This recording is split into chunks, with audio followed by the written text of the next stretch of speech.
pandemia de COVID-19 es la mayor catástrofe en salud pública que tenemos hoy en día y nos tiene enfrentados a una preocupación universal y a muchos desafíos. Por ejemplo, las medidas primarias para contener el brote, como el confinamiento y el aislamiento sostenido, han generado una carga económica a nivel mundial que se ha asociado a relaciones emocionales negativas, a cambios de comportamiento, incluso el consumo abusivo de sustancias. Y finalmente, las personas que padecen trastornos por consumo de sustancias son personas que tienen una vulnerabilidad por marginación y otras cosas, y son personas más propensas a infectarse durante la pandemia y tener una evolución peor. Entonces, por esos argumentos previos que les acabo de señalar, es imperativo que nosotros los médicos, los formuladores en salud pública y los investigadores nos expongamos a estudiar con urgencia esta sindemia emergente entre COVID y el uso de sustancias, ¿ya? Por eso hemos escogido este tema y el propósito de este webinar hoy es presentar una puesta al día del estado de los patrones de consumo de sustancias psicoactivas durante esta epidemia y discutir qué implicaciones puede tener esto en el tratamiento y en la prevención de los trastornos por consumo de sustancias. Otro propósito es resaltar la relación bidireccional que hay entre COVID-19 y conductas adictivas y analizar cómo estas dos amenazas interactúan de manera sindémica, generando un mayor impacto en la salud pública. Entonces, esta es la agenda que vamos a revisar en esta hora. A través de estas preguntas, ¿cómo ha cambiado el consumo de sustancias durante la pandemia de COVID-19? ¿Qué efectos ha tenido la pandemia sobre los problemas relacionados con el consumo de drogas? ¿Cómo impacta el consumo de drogas la epidemia de COVID? ¿Y qué implicaciones tiene todo esto para la prevención y tratamiento? ¿Ya? Entonces, la primera pregunta, ¿cómo ha cambiado el consumo de sustancias durante la pandemia de COVID? Ha cambiado y de varias maneras. Y para poder entender eso, recordarles a los asistentes que los problemas relacionados con el consumo de sustancias son enfermedades crónicas y recurrentes, así como la hipertensión y la diabetes. Y los modelos que se usan hoy para explicar las adicciones son similares a los que se utilizan en diabetes e hipertensión. Por ejemplo, el modelo de diátesis-estrés, que para que esta enfermedad aparezca, el modelo dice que tiene que haber la conexión entre factores genéticos y ambientales. Y hoy día la formulación ha ido más allá de los factores genéticos, mencionando a los epigenéticos y factores ambientales como disturbios en la estructura familiar, estrés económico, cambios políticos, culturales, ¿ya? Presión de iguales, incluso otras enfermedades mentales. Entonces ya mirando, teniendo esto en mente, uno puede ya ir visualizando que evidentemente tiene que haber una relación entre COVID y consumo de sustancias, porque los trastornos por consumo de sustancias son enfermedades sensibles a los cambios del entorno, tanto sociales, políticos y económicos. Entonces, fíjense, uno piensa que puede haber un impacto de la epidemia de COVID y el consumo de sustancias. ¿Basados en qué? En los estudios previos, en trabajos previos, en otras situaciones de desastre, como incidentes terroristas, desastres naturales e incluso la epidemia del síndrome respiratorio agudo, se ha mostrado que ha habido un aumento de las conductas adictivas, sobre todo el consumo de alcohol, de tabaco y el uso problemático de Internet, que eso ya está documentado. Entonces, a partir de allí, los institutos nacionales de salud y algunos expertos han sugerido que posiblemente con la pandemia de COVID puede haber un aumento en el riesgo de abuso de sustancias psicoactivas, además un empeoramiento de los comportamientos adictivos. Pero, ¿qué nos dicen los datos? ¿Qué datos tenemos? Uno de los trabajos más importantes que se ha hecho en esta pandemia es una encuesta en línea que se hizo en China en más de 6,000 personas, que mostró varias cosas. Primero, con un ligero aumento en la proporción general de consumo de alcohol y tabaco, que no fue tan importante. Pero lo que sí fue importante fueron los comportamientos adictivos que aumentaron de dos maneras. Primero, dentro de los exbebedores, casi el 19%, y dentro de los exfumadores habían recaído. Es decir, la pandemia estaba asociada a una recaída del consumo de alcohol y cigarrillo. Por otro lado, de los bebedores regulares y de los fumadores regulares, se vio que había un aumento en el consumo de alcohol o de cigarrillos. Entonces ya ahí había dos fenómenos. Y este que me parece también muy interesante es que hay una fracción de individuos, ¿ya? Por ejemplo, el 1.6% de los bebedores ocasionales y el 6.7% de los fumadores ocasionales hicieron una migración y transitaron desde el uso ocasional al uso regular. Lo que nos está mostrando también que en la pandemia, además de que se incrementa el consumo en las personas que ya tienen trastorno, algunas personas que tienen trastorno por consumo de sustancias de formas leves pueden progresar a unas formas más severas, empeorando el problema. En Colombia hay algunos datos que no son tan científicos, pero que nos muestran desde el punto de vista de las dinámicas sociales que también hay un aumento en el consumo. Por ejemplo, la Corporación de Acción Técnica, que es un órgano consultivo avalado por el Consejo Económico de la ONU, hizo una encuesta virtual entre el 31 de marzo y el 3 de abril de este año, en unas 1.239 personas, sobre consumo de drogas lícitas e ilícitas, que encontraron que las sustancias de mayor consumo eran marihuana en los porcentajes que ven ahí, alcohol, café, cigarrillo y té. Es decir, hay un incremento en las sustancias, posiblemente en las legales, por el más fácil acceso. Adicionalmente, la Policía Nacional informa que la marihuana, la cocaína y sus derivados y las drogas de síntesis se han encarecido y son más difíciles de conseguir, lo que genera fenómenos que pueden ser potencialmente violentos por el acceso a la droga. Entonces, ese mercado ilegal de drogas se ha sofisticado, ya se hace a través de las TICs y por teléfonos móviles con entregas a domicilio inclusive. Y en Antioquia, por lo menos la fábrica de licores de Antioquia, mostró cómo ya los sitios donde se compraba alcohol han cambiado por la restricción lógica de la pandemia y han mostrado cómo entre abril y mayo hubo un incremento superior al 50% en las ventas de alcohol. Y finalmente, en Prolicores se vio el otro fenómeno, que es, ha habido un cambio en la compra de alcohol desde la parte presencial a la virtual. Ellos han mostrado que el consumo nacional a través del comercio virtual viene creciendo a un ritmo de 12% semanal durante la pandemia, la cuarentena. Y miren que antes de eso era de 8%.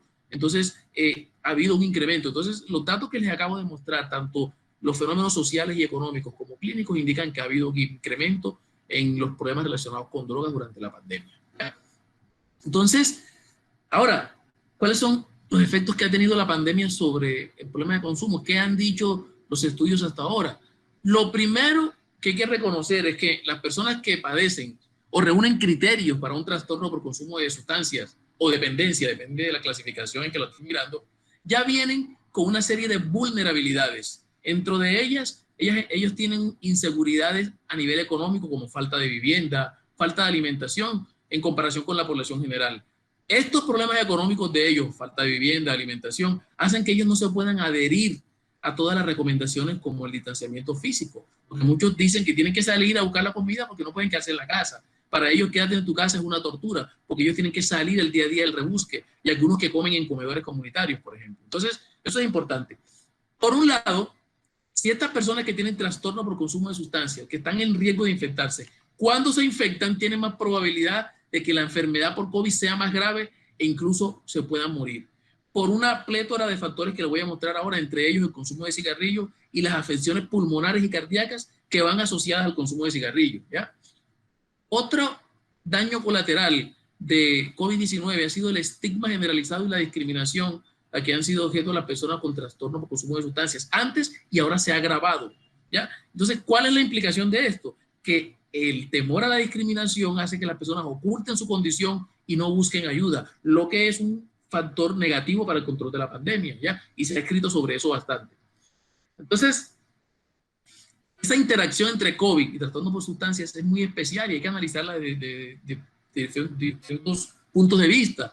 Por ejemplo, primero, desde el consumo de drogas puede aumentar el riesgo asociado a la infección por los efectos que las drogas tienen sobre el sistema inmunológico que vamos a ver ahora. Además, los riesgos sociales y psicológicos de la pandemia pueden intensificar el uso de drogas. Lo que estoy diciendo acá es que hay un círculo vicioso entre lo que el COVID y su pandemia le hace al consumo de drogas y lo que la pandemia le hace al COVID. Ya lo vamos a ver en detalle. Empecemos. Mire, la distancia social, el aislamiento, la cuarentena, ya se ha demostrado en varios estudios que está asociado con un incremento de emociones negativas como la irritabilidad, el miedo, la ansiedad, la tristeza y el aburrimiento. Y estas emociones negativas ya se han demostrado desde hace mucho tiempo que son predictores potentes de recaídas. Incluso en personas que tienen abstinencia de drogas de hace mucho tiempo, ese tiempo no consumen, con estos factores disparadores generan recaídas o intensifican en el consumo aquellos que tenían consumos atenuados. ¿Ya? Entonces, ahora, las personas que están sometidas al encierro, que están deprivados de la droga, hacen síndromes de abstinencia. Y entonces inicia la conducta de búsqueda de la droga y salen a buscar la droga. Entonces todo eso afecta a las medidas preventivas, porque el impulso de una persona con un síndrome de abstinencia por ir a buscar la droga, esa conducta de búsqueda de drogas es muy fuerte y hace que la persona se olvide de todo. Entonces hay un factor que va en contra del control de la pandemia. Las personas que tienen trastorno por uso de sustancias, además de eso, pueden tener otros trastornos mentales acompañantes, ¿ya? Y eso hace que estas personas generen un temor o un miedo excesivo al COVID o generen cuadros o episodios depresivos de una enfermedad depresiva que tenía latente, y todo eso hace que el consumo de sustancias se aumente. Muchas personas, para hacer frente al malestar psicológico que tienen, acuden a la sustancia, ¿ya? Entonces eso genera un problema peor, ¿ya? Ahora, la asistencia médica a las personas que tienen problemas de sustancia en esta época ha estado disminuida, porque ustedes saben que la mayoría de los esfuerzos se están centrando en el control del COVID. Entonces ese es otro problema a lo que se ven enfrentados las personas que tienen problemas de drogas, de consumo de drogas. Eso desde el punto de vista clínico. Ahora, haciendo énfasis en los determinantes sociales de la salud, fíjense ustedes cómo los determinantes sociales también incrementan el consumo de drogas. Ya lo hemos venido diciendo, la falta de vivienda puede ser un factor que entorpece las medidas de control de salud pública de la pandemia. Un ejemplo, los habitantes de calle, ellos deambulan en el día y en la noche duermen en lugares que pueden ser concurridos, lo que los convierte a ellos en vectores potenciales de transmisión del virus. Ahora, en algunas instituciones terapéuticas o de tratamiento, por decirlo así entre comillas, para adictos, que son de tipo filantrópico o que manejan teoterapia, que no tienen un equipo de preparación idóneo de profesionales, sino que de pronto lo dirige un pastor o un exadicto, o un empresario, o un auxiliar de enfermería. Esas personas, por no tener la formación en salud, habitualmente no cumplen con todas las medidas de distanciamiento. Entonces, eso se convierte en otro problema para la epidemia. Por otro lado, hay un caso muy particular, sobre todo en la zona donde hay alto consumo de opioides, tanto los opioides de prescripción médica, como por ejemplo el tramadol, o los opioides ilícitos como la heroína.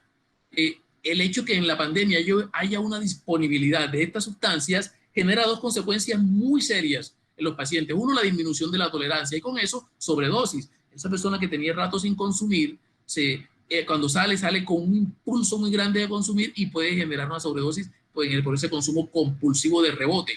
Ahora, el aislamiento, la falta de actividades recreativas llevan al consumo de alcohol, ¿ya?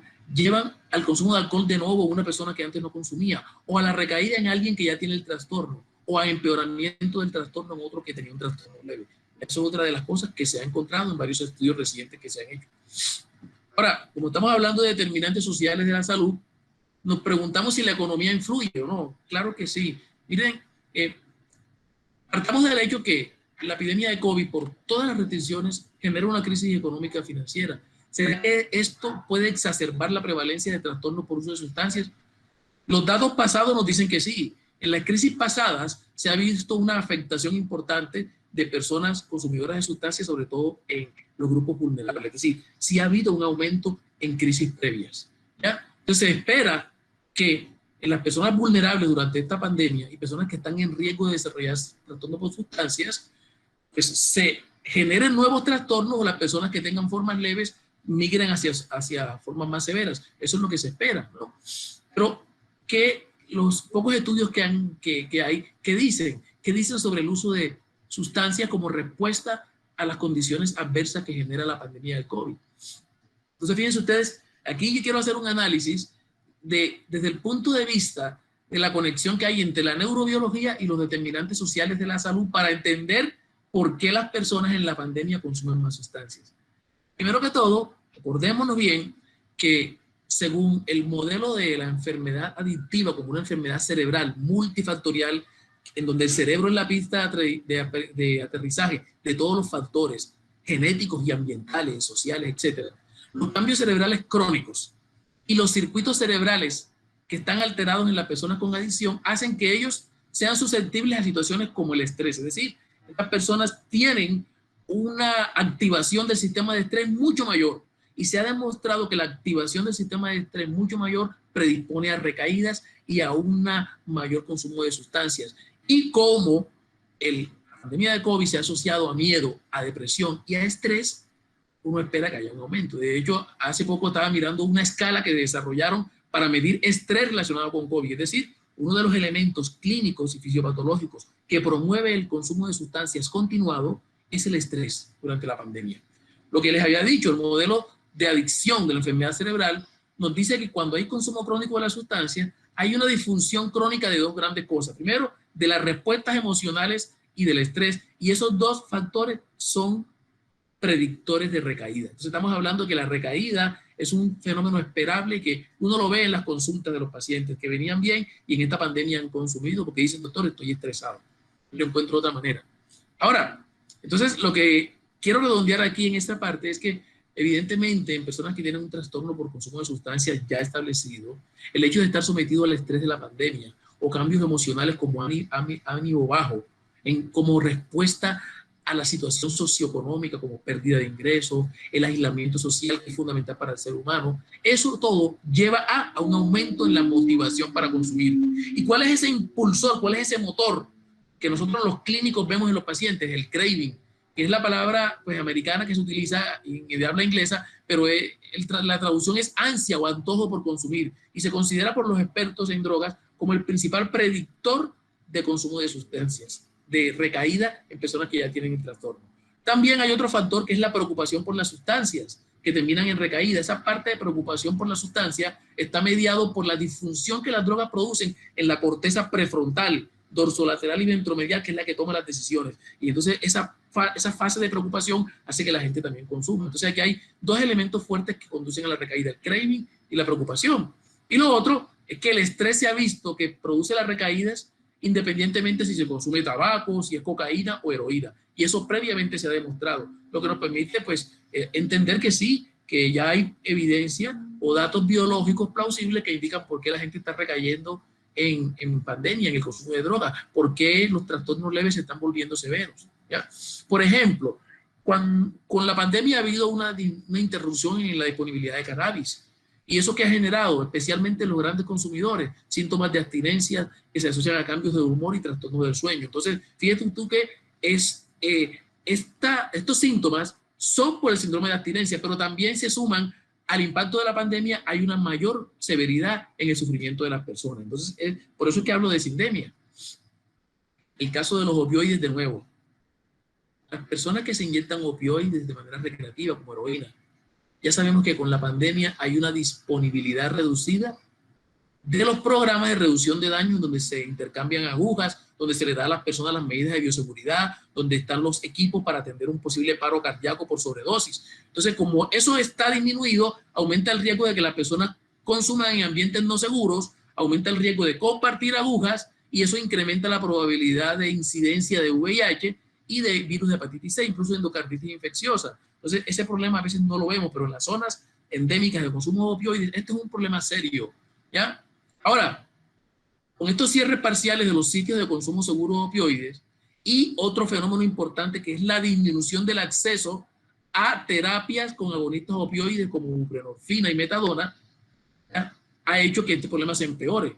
Por otro lado, el temor de la gente de ir a los sitios, ¿ya? De estos consumidores de opioides, de ir a los sitios donde los pueden atender por temor al virus, ha hecho que estas personas se inyecten en sitios, como les dije, seguros, poco seguros, en donde pueden tener riesgo de sobredosis o de muerte. Entonces, fíjense ustedes cómo hay una serie de daños colaterales en los consumos de drogas.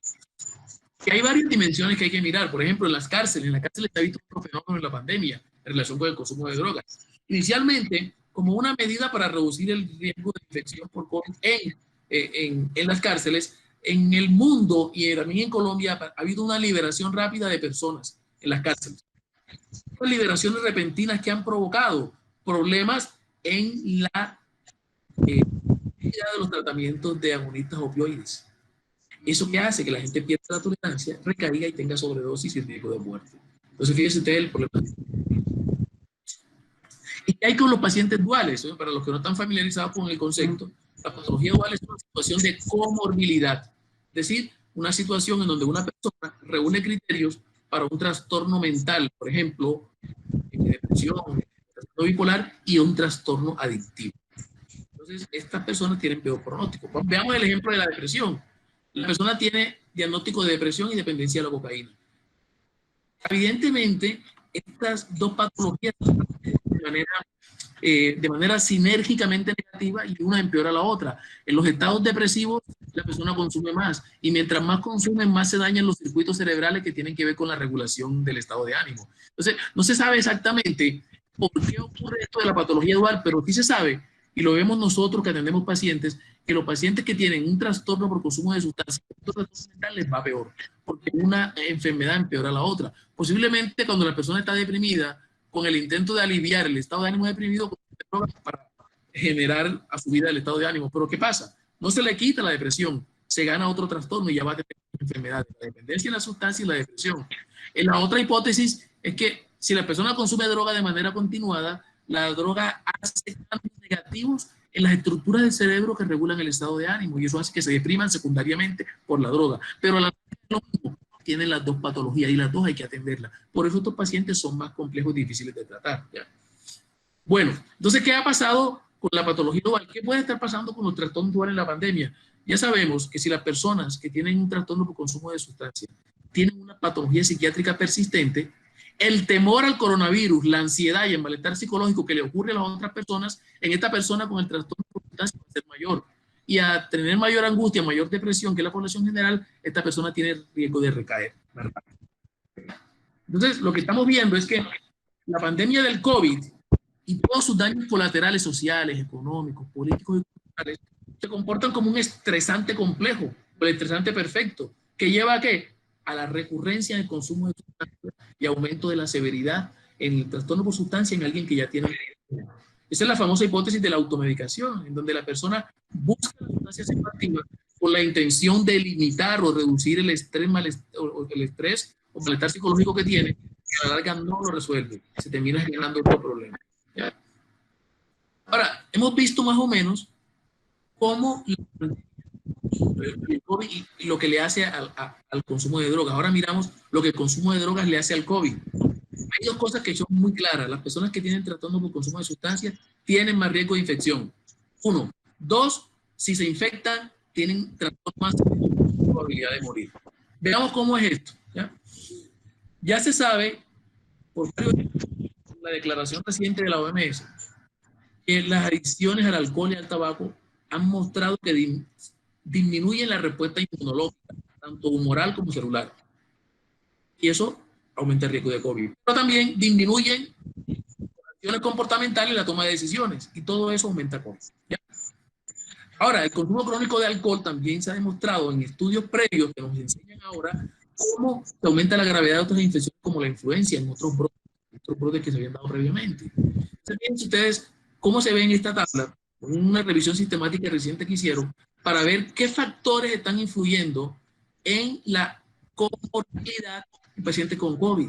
Este es un estudio en Nueva York. Fíjense ustedes cómo el uso de tabaco, ya sea actual o previo, está involucrado en un porcentaje importante en todos los pacientes con COVID, tanto los no hospitalizados como los hospitalizados, tanto los que están críticos como no. Entonces, ya hay datos epidemiológicos que sugieren que el uso de tabaco podría estar incidiendo en la gravedad de la enfermedad.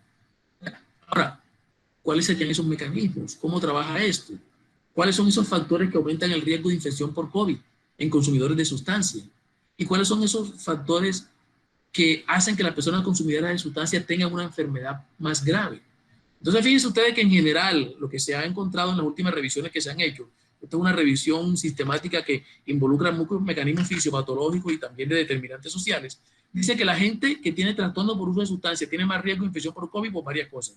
Primero, porque desde el punto de vista comportamental no tienen en cuenta las medidas de control de la infección.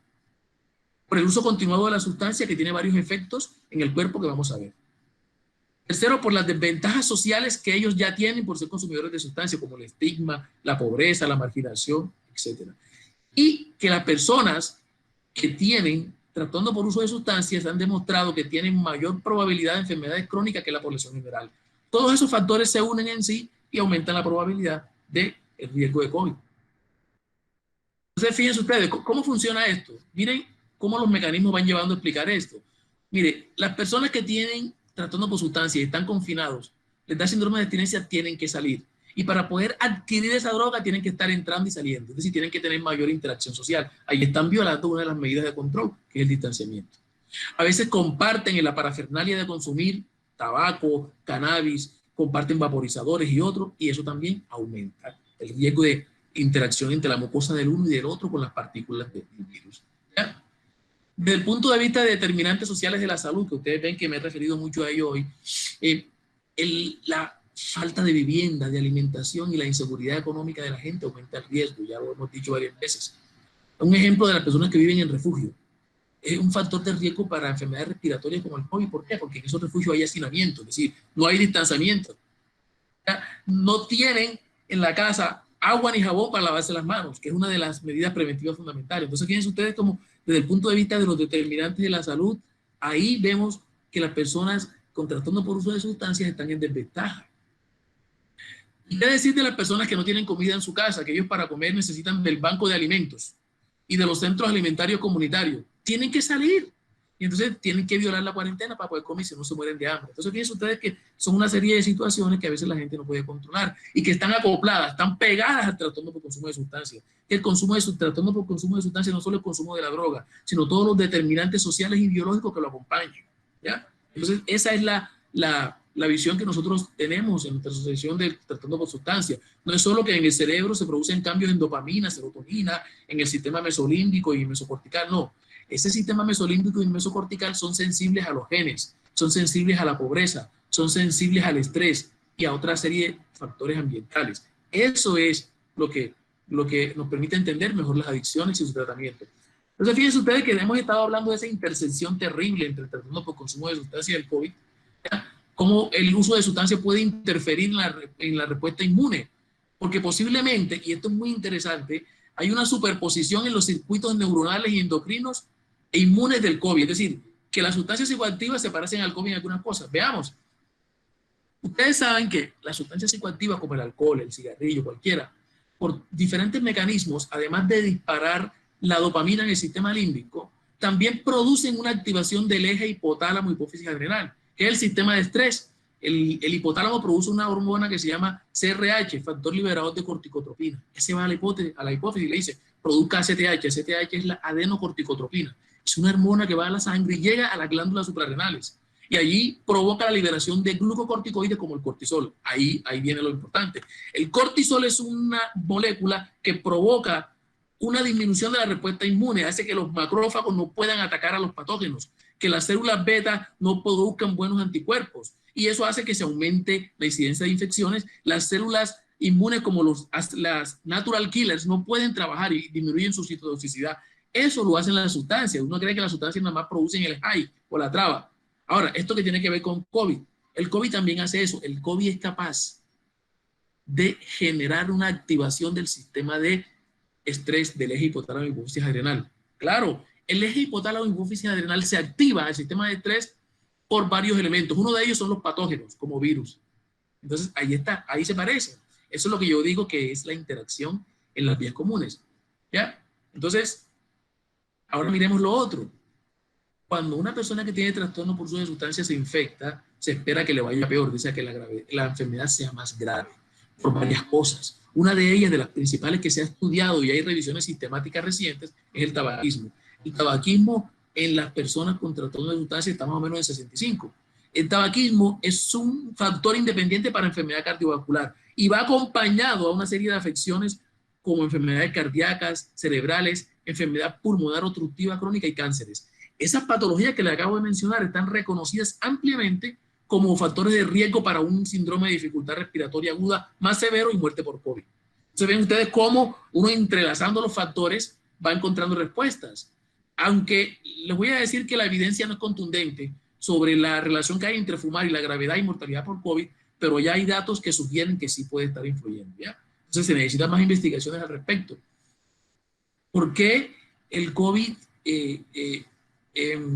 produce mayor gravedad? ¿Por qué llega al cerebro? ¿Por qué se relaciona con la sustancia? Acuérdense que el COVID entra a las células a través del receptor de la enzima convertidora de angiotensina. El COVID entra, produce muerte celular. Esa muerte celular por múltiples mecanismos. Lo voy a mostrar algunos para que vean lo que tienen en común con las drogas. Primero, radicales libres de oxígeno y Aumento de moléculas proinflamatorias como las citoquinas que ustedes ven allí. Eso lleva a una tormenta citoquímica y a una desintegración del citoesqueleto y a una ruptura de las uniones estrechas en algunas células.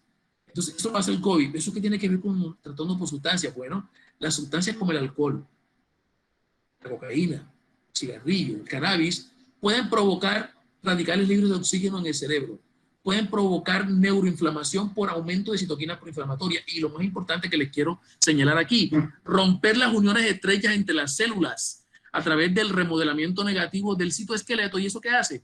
Rompe la barrera hematoencefálica y hace que el virus penetre más fácilmente al sistema nervioso central y provoca cuadros como delirium. Es decir, una persona que consume tiene más chance de que tenga una complicación neuropsiquiátrica por el COVID. Entonces, fíjense ustedes que la cuestión no es de juego. Y ya para terminar esto de los mecanismos, es que no hay duda que en la situación social, económica y política de la pandemia influye en el consumo de drogas y que el consumo de drogas también influye en la falta de control de la pandemia. Miren, hay un ejemplo. Ahí está arriba, el estrés económico. El estrés económico por todas las restricciones, hay reducción de la disponibilidad de drogas. A la vez reducción de la disponibilidad de drogas aumenta el síndrome de abstinencia y ahí está la adicción. El síndrome de abstinencia es un marcador de trastorno por sustancias. Ahora, el confinamiento lleva ¿a qué? A pérdida de trabajo, a violencia doméstica y todo eso que genera estrés y el estrés se relaciona con la recaída. Entonces, fíjense ustedes que hay una relación bidireccional entre el COVID y el trastorno por consumo de sustancias, que está muy clara. Y si uno quiere ser más específico por tipo de sustancia, miren el ejemplo, el de la derecha. La nicotina, el alcohol, la cocaína provocan una reducción en las uniones estrechas de las células y daño en el citoesqueleto. Eso daña las células, daña la barrera endotelial y la barrera hematoencefálica. ¿Cuál es el resultado de esto? Invasión del COVID en el sistema nervioso central, neuroinflamación y neuropatología. Eso lo hace la droga, pero también lo hace el COVID. Entonces ustedes ven ahí la interacción. No es un cuento que nos estamos inventando, sino que hay evidencia tanto de las ciencias básicas como de los estudios epidemiológicos. Aquí está de nuevo el ejemplo que les ponía ahorita. La nicotina, la marihuana, los opioides, la cocaína aumentan la activación del eje hipotálamo hipófisis adrenal, es decir, estrés. Y eso es que glucocorticoides, cortisol en la sangre, eso que produce inmunosupresión. Y a la vez inmunosupresión, más probabilidad de infección y de progresión más severa del COVID. Ahí está la interacción entre COVID y consumo de sustancias. O sea que no es una historia tan mágica, es una historia muy real. Entonces, fíjense ustedes, esa interacción compleja entre el COVID y el consumo de sustancias, ahora, ¿qué implicación tiene para el tratamiento y la prevención? Tiene muchas.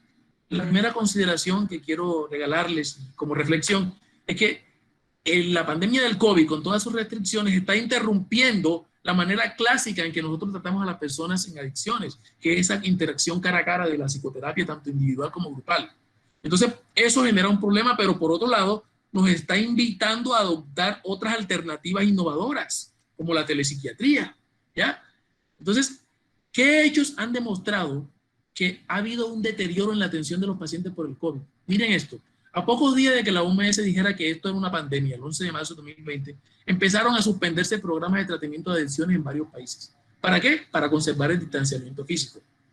Y algunos que permanecieron abiertos empezaron a ingresar menos gente o brindaban una atención en forma remota. Entonces aquí hay un cambio en la entrega de los tratamientos. De todas formas, a todos los problemas relacionados con sustancias no los afecta igual.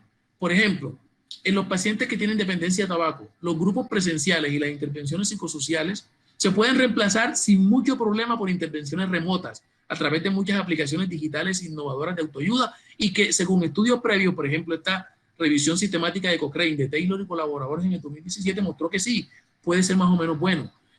Ahora, las intervenciones telefónicas para trastornos por uso de alcohol también se han considerado que pueden ser factibles y aceptables, según otra revisión del 2018. Y una revisión en el 2014 también mostró antes de esto que había cerca de 14 aplicaciones digitales para trastornos por uso de alcohol que funcionaban más o menos bien. Ahí no hay tanto problema en alcohol y cigarrillo, pero en las otras sustancias como opioides, anfetamina, cocaína, no hay mucha experiencia en el uso de estas tecnologías en telesalud. Entonces apenas están surgiendo, ahí se necesita investigación para evaluar el impacto real y el efecto que pueden tener estas aplicaciones. Entonces toca empezar a investigar sobre eso. Ahora, todas estas restricciones y cambios en el tratamiento de las adicciones con la pandemia, ¿qué consecuencias tienen? Miremos algunos casos. En el caso de las personas que tienen dependencia alcohólica y a sedantes, el hecho de que haya un acceso reducido a los servicios médicos aumenta el riesgo de convulsiones, de síndrome de abstinencia, delirium y muerte, que puede ser muy grave. Recuerden que el delirium tremens, que es la forma más severa de síndrome de abstinencia al alcohol, es grave. En el caso de los opioides ilícitos, como la heroína, o los recetados como el tramadol, hay un riesgo de sobredosis y muerte. Ya lo hemos dicho ahorita por la disminución de la disponibilidad de los tratamientos con agonistas opioides. Ya eso está demostrado.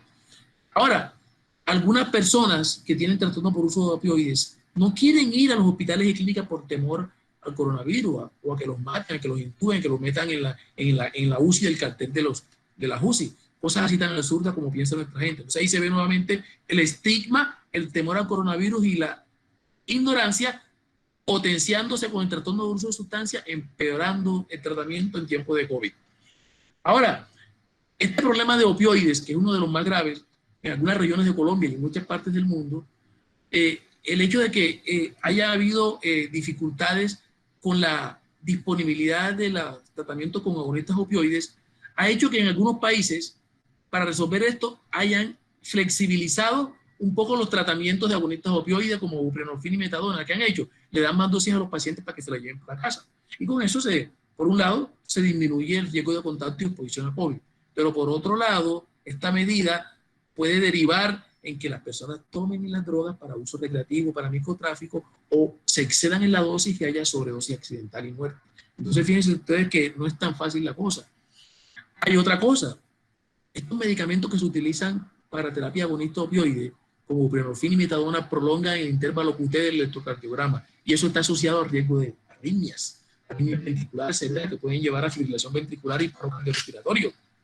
Por otro lado, los medicamentos que se están usando experimentalmente, sin mucha evidencia científica para COVID, como hidroxicloroquina, acitromicina, también prolonga el intervalo QT en el electro. Y si usted lo da junto con buprenorfina y metadona, hay una mayor toxicidad. Entonces, ¿qué está claro aquí? Que nosotros los psiquiatras, los expertos en adicciones, tenemos que educar tanto a los médicos que no son psiquiatras, que trabajan con pacientes con COVID, como a los pacientes que tienen COVID, que tienen problemas con sustancias, que usen bien los medicamentos opioides de tratamiento agonistas para terapia sustitutiva y que tengan en cuenta las interacciones farmacológicas con los medicamentos que se utilizan para COVID. Eso es un área muy importante hoy día. Quiero terminar acá con una reflexión interesante. Aquí hay muchos investigadores y académicos universitarios. ¿Qué impacto y qué oportunidades para la investigación clínica ha habido por esta pandemia, ¿ya? Para la investigación clínica en adicciones? Esto es importante porque casi toda la energía y todo el conocimiento se ha centrado en las consecuencias inmediatas y directas del COVID, y las consecuencias indirectas, los daños colaterales, los han olvidado. Y uno de ellos es el desarrollo de la ciencia. La epidemia de COVID, por sus restricciones, ha provocado problemas sustanciales para los avances científicos, porque ha enlentecido y ha parado algunas investigaciones en curso. De hecho, el doctor Castaño es testigo que tenemos una investigación con él, con la doctora Yasmi Moreno en Chocó, con el doctor Arrau en Bucaramanga, doctor Tito, sobre craving y otras escalas en consumidores de cocaína. Y fíjense que la hemos tenido que parar también. Entonces eso también aquí nos afecta. Incluso la FDA y los Institutos Nacionales de Salud han publicado guías para los investigadores en aras de garantizar la seguridad del paciente, limitando el contacto cara a cara. Entonces hay investigaciones que así no se pueden hacer, no se pueden hacer virtualmente. Hay unas que sí, unas que no. Entonces hay muchos estudios que han tenido que parar.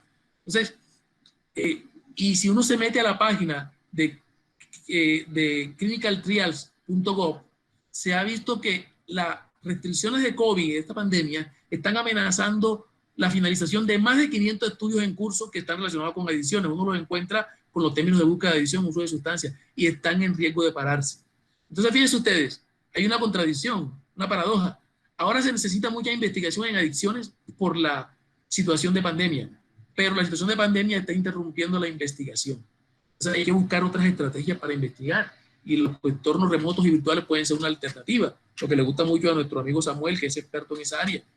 La gente de Luis Amigo también está trabajando en eso, y nosotros que también hemos hecho investigaciones sobre estigma, pues con encuestas virtuales por Google Chrome.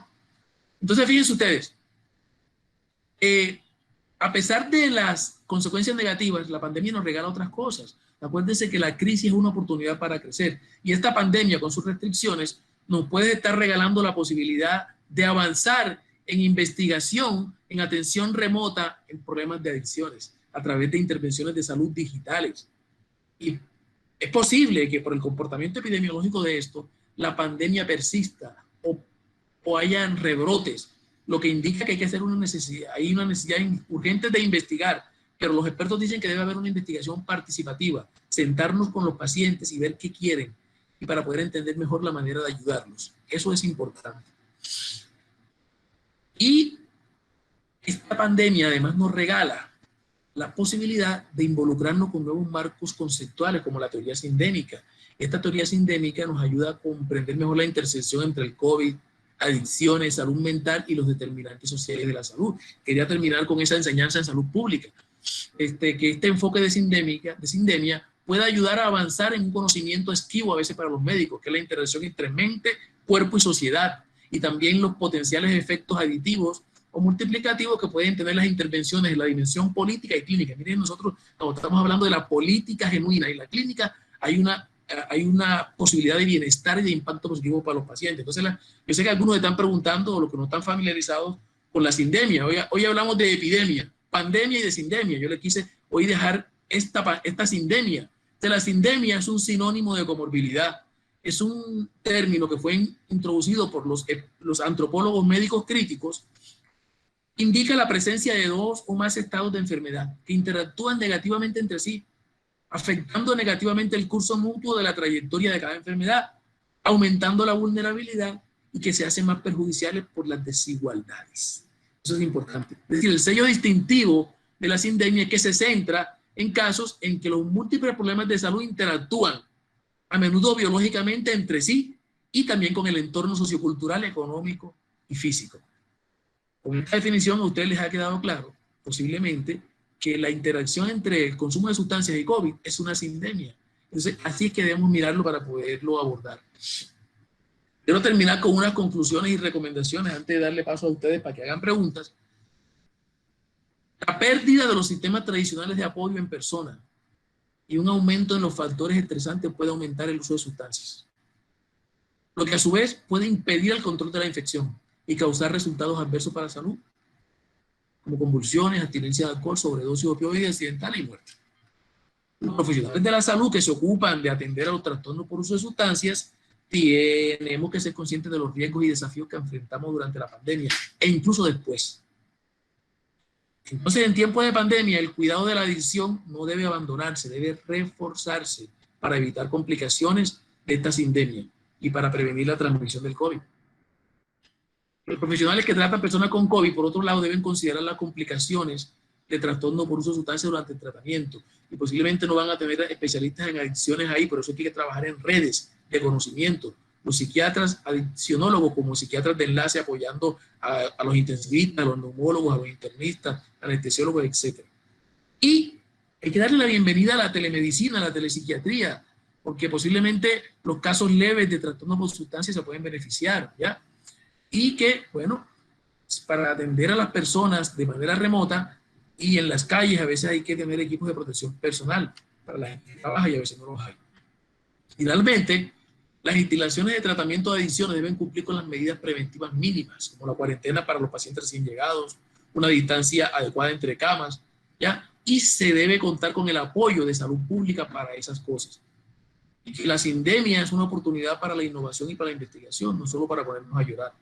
Entonces, una invitación a través de este encuentro de hoy para que se vinculen a nuestra Asociación Colombiana de Patología Dual, que involucra e integra o recibe a diversos profesionales de la salud que están interesados por los problemas de drogas de las personas. Puede ser médico, general, internista, toxicólogo, puede ser enfermero, puede ser psicólogo, trabajador social, sociólogo, antropólogo, cualquier profesional que esté interesado en trabajar con personas que tengan problemas de drogas. Ahí está nuestra página web. Vamos a estar cada mes informándole de nuestras actividades académicas, y a mí desde el punto de vista académico me pueden contactar pues, a estos correos que están acá. Les doy gracias por su atención y espero no haberme extendido mucho con lo pactado en el tiempo con el doctor Eric y el doctor Castaño, Guillermo, Alfonso. Aquí termino. Gracias, doctor Cassiani, por la excelente revisión y análisis que ha hecho de la situación del consumo de drogas en tiempos de COVID, lo que nos abre un poco el panorama, no solamente a nivel mundial, sino a nivel nacional. Vamos a dar un espacio para preguntas o comentarios. Si alguien quiere hacerlo, pues bienvenido. Y estaremos cerrando más o menos por tarde a las 8 a las 9 de la noche. Pero si alguien tiene algún comentario o pregunta, adelante. Pueden hacer, vamos a mirar el chat a ver qué preguntas hay. Yo tengo una. Angélica, adelante. Buenas noches. Yo quisiera saber algo. Escuchando la intervención, queda claro que lo que están proponiendo y de lo que estamos hablando es de una sindemia, entendiendo que el consumo también afecta todo lo que tiene que ver con COVID-19 y que hay más predisposición, ¿cierto? Pero en la evidencia, yo soy psicóloga y ahora estoy trabajando en la Secretaría de Salud, pero trabajé mucho tiempo en habitante de calle. Entonces yo quisiera saber cómo se explica que ahora con el tema de COVID-19, habitante de calle, por ejemplo, en este momento, después de todos estos meses, solamente tiene 4 casos en albergues. No ha sido casi, esa población no ha sido casi afectada. Entonces a mí me cuestiona eso, ¿cierto? ¿Qué ha pasado? ¿Por qué ellos, sabiendo que están expuestos todo el tiempo con consumo crónico en pipa y todo lo que sabemos que se deriva, y no se contagian?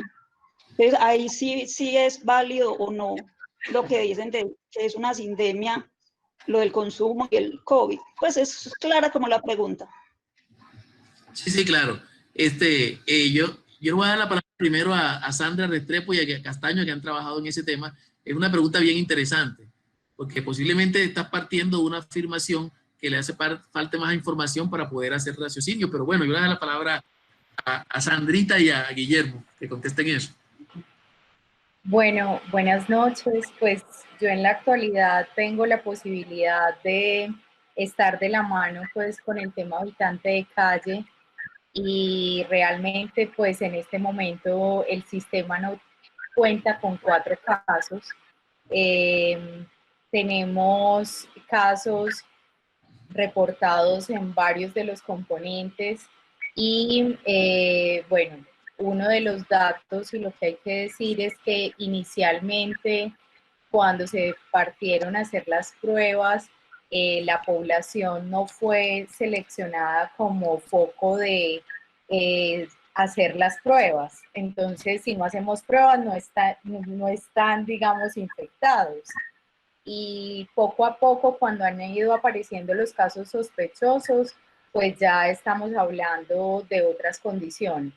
Incluso en la actualidad, dentro del sistema habitante de calle, ya se habilitó un albergue exclusivamente para casos de COVID, porque cada vez van creciendo las cifras, al igual que pasa pues en general. Entonces, para responderle y resumirle a Angélica, yo diría, 1, los casos no estaban siendo detectados porque no estaban focalizados inicialmente, y ahora que se han empezado a hacer con los casos sospechosos las pruebas, pues efectivamente también se encuentran positivos.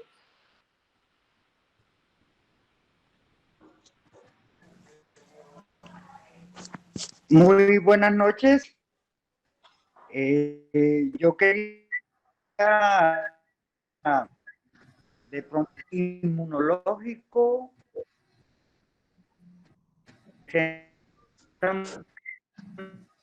muchas personas,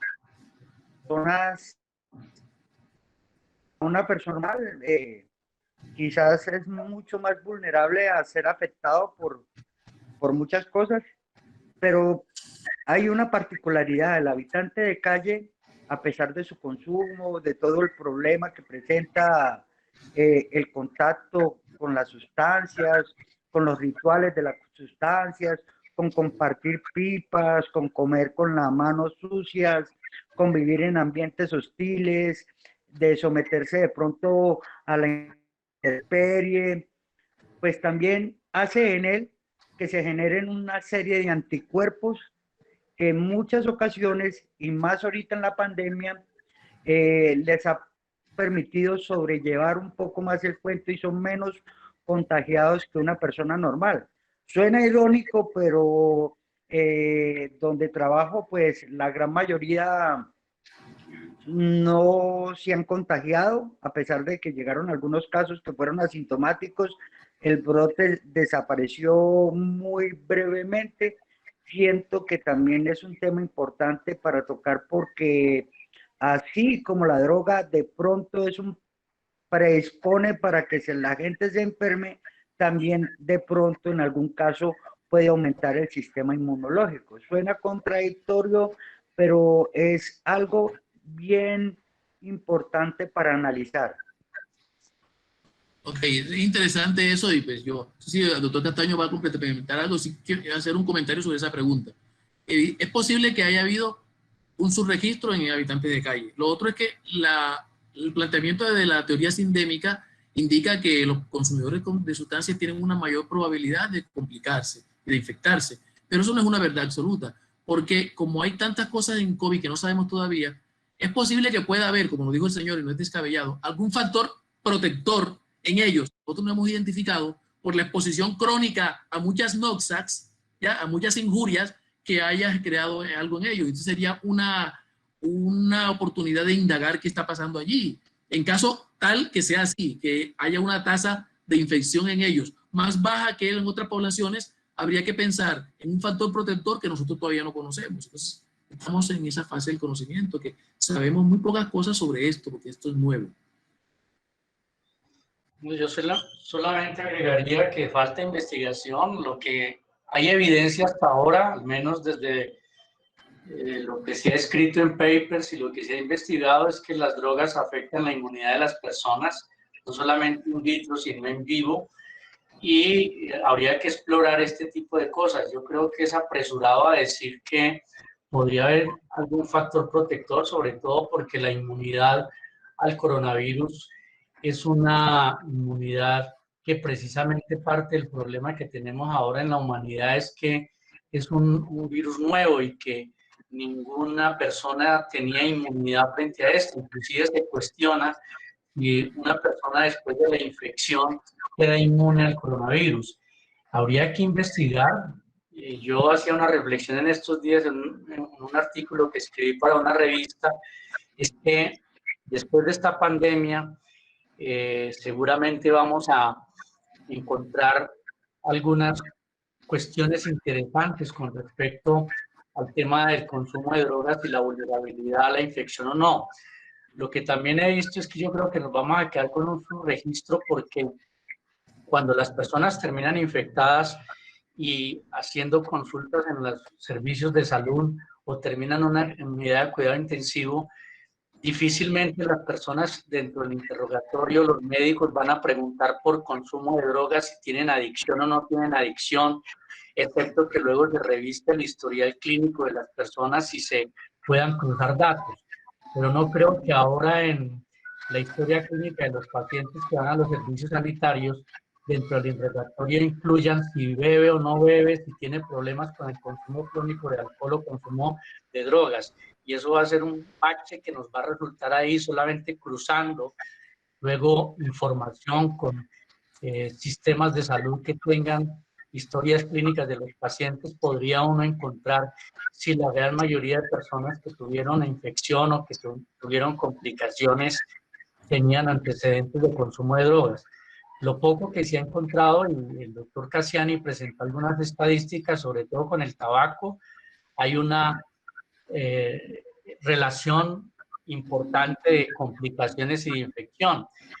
Inclusive los franceses sacaron un estudio en el cual hablaban de una posible protección de la nicotina con respecto a la infección por coronavirus. Pero luego de eso la noticia se aclaró y no es el fumar cigarrillos, sino la nicotina como tal, e incluso empezaron a hacer algunas investigaciones con parches de nicotina en personal sanitario expuesto al coronavirus para mirar si efectivamente los protegía o no. Como dice el doctor Cassiani, es una posibilidad y una oportunidad tremenda para investigar, y esto nos dará muchas pistas, pero hay muchos vacíos todavía. La realidad es que ante la evidencia sí hay que recomendar el no abuso de las sustancias psicoactivas, el no abuso de alcohol, el tratar a las personas que ya tienen problemas tanto de salud mental como de consumo de drogas para evitar complicaciones, de riesgo de infección y de complicaciones. Por ahí vi en el chat una pregunta sobre las adicciones comportamentales. Yo de manera deliberada excluí todo lo que tuviese que ver con adicciones comportamentales, pero he estado revisando ese tema porque otro webinar que tengo con otra asociación, vamos a trabajar eso de adicciones comportamentales. De hecho, en el estudio que les mostré de la China, hablaban de adicciones comportamentales y que el incremento ha sido mayor que las adicciones químicas.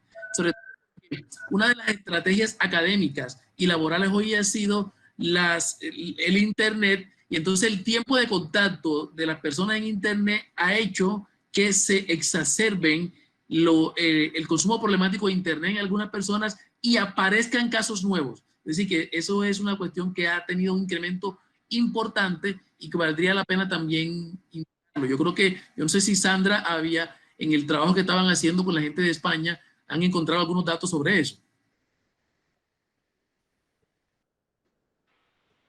Doctor, sería señalar precisamente lo que usted está indicando.